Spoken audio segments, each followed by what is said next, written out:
Let's learn English articles a, an, and de.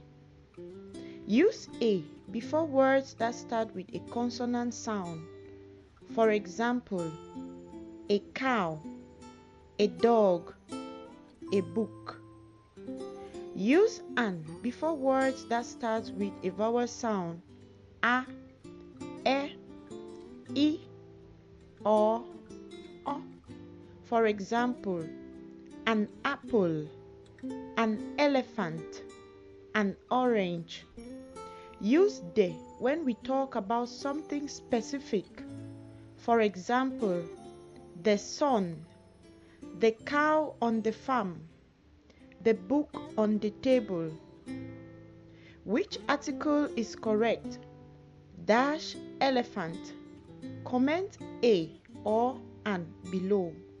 Follow for more new lessons every Friday.